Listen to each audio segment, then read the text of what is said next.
Yeah, hi friends, Doc South here, and if you're a regular, well, if you check out these videos I do, you'll find a story similar to this one, about a year back in my my YouTube file at Doc South Show.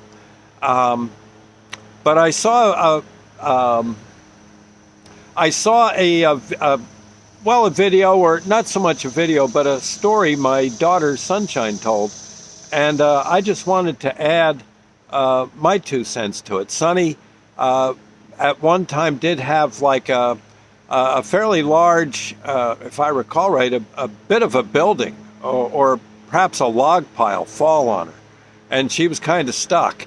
And there was not much help available for her. And she was kind of suffocating, and had a bit of an out-of-body experience as a result. Went off into the universe, so to speak, in this experience, and was assigned a planet to watch. Yeah, yeah, and then all of a sudden, bingo! Somehow or another, she got out from under the pile of logs. I'm not entirely sure how, but she did, and regained her, came back to life, so to speak, and was reasonably okay, shaken up pretty good, as you can imagine. Now, again, I may have that slightly off on my description, but the point is she did have pretty much an experience where, again, like I said, she was, I guess, being processed into the afterlife, and being told that, for the moment anyway, her job was to watch this one particular section of the universe. For what reason, I don't know. But she did it. She kept an eye on the planet, or planets, moons, whatever, comets, whatever the heck they were. That almost sounds like something my father would do to her, just to be. My father, of course, would have at that time would have been passed away, I think, about 10 years. And knowing him, he probably slipped St. Peter a few bucks and said, "Hey, my granddaughter Sunshine, give her the works, okay? Here's 20." That would be my father. But the thing is, I had something similar too, and oddly enough, my relatives were involved. This is kind of interesting. One night, and this story is, like I said, maybe you'll find this probably told a whole lot better about a year back in my file. I have no idea. I could try to find it, and maybe one day if I get a moment I will. But I was asleep in my bedroom. Generally, I sleep by myself. Sandy, for her back, likes to sleep on a bedroll out in the living room. But okay. And so I sleep alone in this room. Doors usually shut to the bedroom, and because the TV might be on or whatever, and I conk out. Well, one night, I don't know, I heard this like buzzing in the picture, like the biggest hornet you ever saw. I'm talking a hornet the size of Trigger, the Wonder Horse. That kind, if there was such a thing. Oh my God, I hope there never is. But it was that kind of sound. Okay. But it was kind of low pitched, and it wasn't necessarily loud, but picture, that's the closest thing I can say to describe it. It's kind of like that. Okay. Like electricity, almost like a generator might make, a big generator. Okay. And I realized I was asleep, but I also was kind of awake, listening to this sound. And all of a sudden I look, and on both sides of the bed, and maybe at my head and feet, there's these beings. And again, the best I could describe, they look sort of like human-sized scrubbies. Yeah, They looked like they were, in a way, they looked like they were kind of made of some kind of steel wool. But I think it was actually some kind of dark energy. There was like little blips of light in these beings, and they looked pretty much like basically the shape of one of those hash brown potatoes, frozen ones you can buy at the store. Only these guys looked like they were made. These beings looked like they were made of buzzing dark energy. There was and like I said, a little bit of a glow coming out of them. And they spoke to me, but not by speaking. They spoke with their brains. I wasn't hearing them with my ears. Okay. And they said, relax, we're not going to hurt you. We just want to show you something. We think you'll like it. Okay. Some words to the effect of, it'll make your night. Yeah, I said, well, okay. What are you going to say? I'm going to get up and run? I don't think you could outrun these cats. Okay. And they pretty much, almost like pallbearers would lift a casket, they lifted me right up out of the bed, right almost to where I was just under the chandelier, and then out the window I went with them. Yeah. No, it didn't break the window, just went right through it. I know, this is getting weird. But then again, maybe not. This might be an average day in the realm where these beings come from. I don't know if there were any at my head or feet. I don't recall. But certainly 3 on each side. And out I went. I wound up, the next thing I know, I'm in the town I basically grew up in, Chester, New Jersey, on Main Street, in the back of a rack body truck, which I recognized as being the truck that my friend Joe and his family had when we were kids, when I was a kid. Joe was one of my good friends. And I'm riding down Main Street past the Borough Field in Chester. Okay. The Borough Field in Chester, and there, out in that field, all sorts of folks were having picnics. Now, the beings were still in the truck with me. I don't know who was driving. Like I said, maybe one of them. I don't know.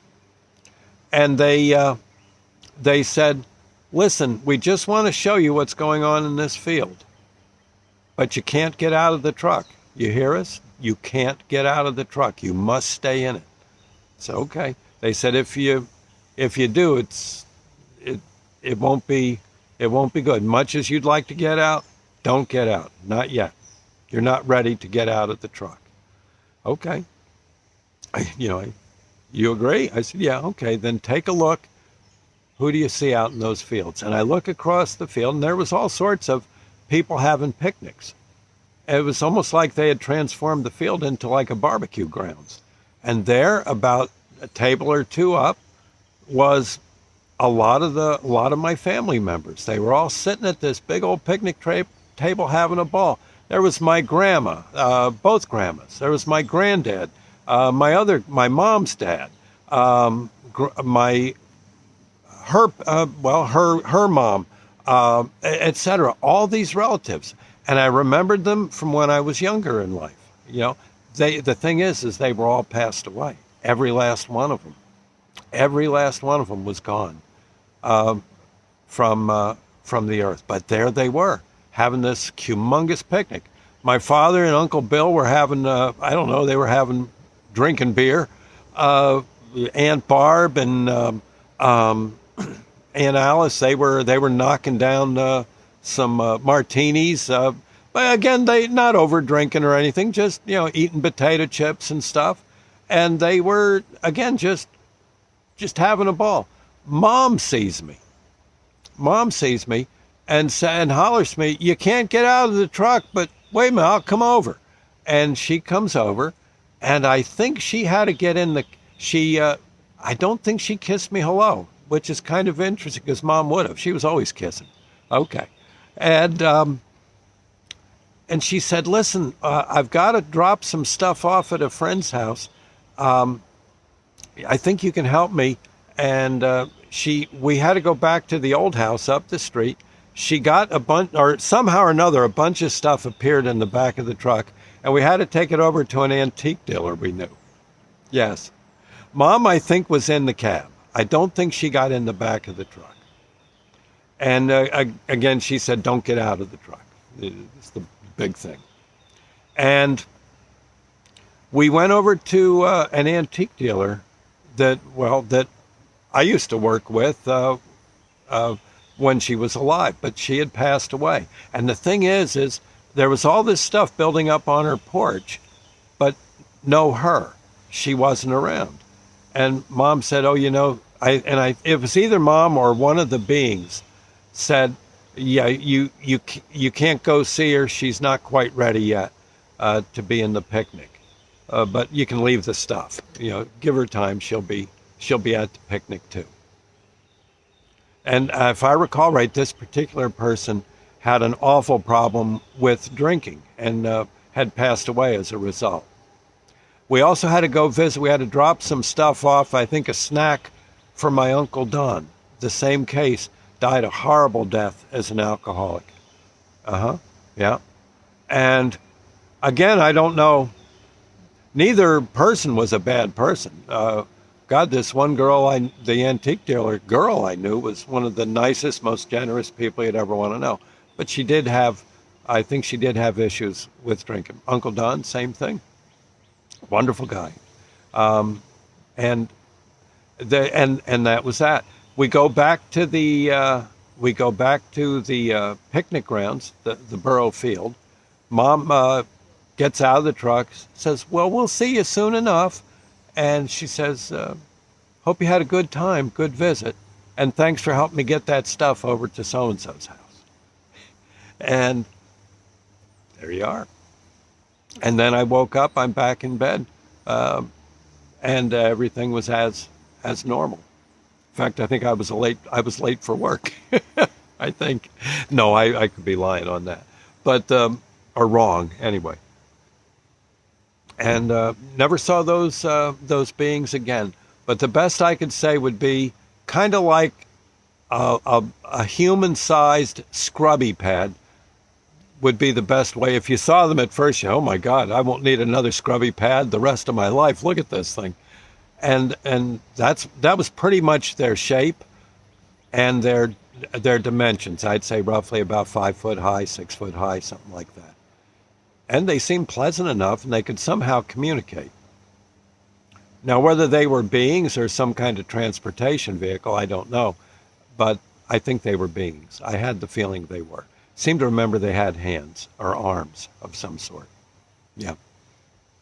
Anyway, I guess the thing is from Sonny's description of being assigned to a planetary area to watch the planet, I think we do get, and in my case too, I think we do get these like assignments based on what we can do, what we've done in life, and we get to, and there's, I guess, fun things to do and work things to do when we get to the other side.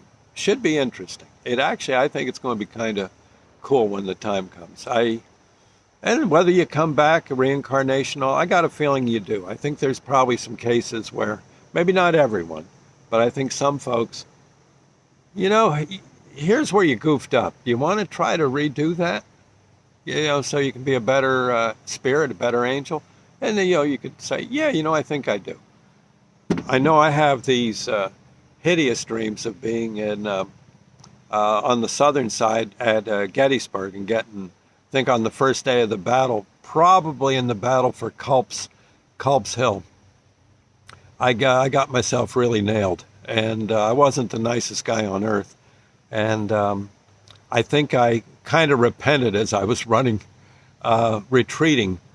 from the battle, from that particular battle, and of course got killed in the process. But it's I know this all sounds kind of loony, but I'll bet a lot of you, if you think on this, you've probably had similar situations where perhaps you, in a dream or in a trance, a hypnotic trance, you, or just off the tip of your tongue, you have these feelings that you've perhaps not just had this life, you've had others. I don't know if people can go back one after another, after another, after another, and remember them, but maybe so. I don't know. And I know a lot of people will say, "Oh, that's nothing but baloney, Doc," but I don't know. It seemed too real. It seemed just as real as talking to you here, to go through these experiences. There's got to be something to it. I don't think it's totally a dream. And there is definitely something about Gettysburg, for me, that gets me pretty shook when I'm there. I don't know. Anyway, just thought I'd say. Yeah, oh my gosh, this is a 15-minute video. I better get going. I just wanted to run it by you, though, friends, okay? And we'll see you later. Bye now.